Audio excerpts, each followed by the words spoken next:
বিচারের যে প্রক্রিয়া তদন্ত সাপেক্ষে সে জিনিসগুলো নিশ্চিত করা হচ্ছে এবং আসামি ধরার কাজ চলমান আছে, এই কথা আমরা জানতে পারছি।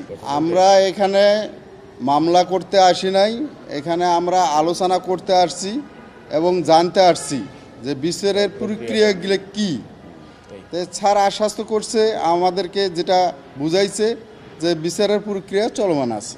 আবু সাঈদের সহযোদ্ধারা বলল যে আবু সাঈদের যে হত্যা মামলা, এটা তো আগে যেমন আওয়ামী লীগের সরকার, ফেসিবাদী সরকার ছিল, যে কোনো অপরাধ করলে সাথে সাথে সেটার বিচার হতো, বিচারের কার্যক্রম হতো। যে এই যে বাংলাদেশে এত বড় একটা আলোচিত আবু সাঈদ হত্যা মামলা, যেটা দিনের আলোর মতো পরিষ্কার স্পষ্ট দেখা যাইতেছে যে পুলিশের গুলিতে নিহত, তো তার বিচারের কার্যক্রম নাই কেন, এটাই তারা বলছে। ছাড় অবশ্যই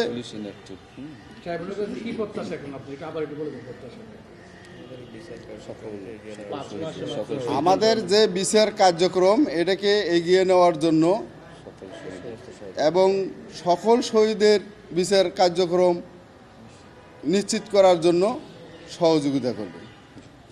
স্যার আমাদেরকে এটা আশ্বস্ত করেছেন।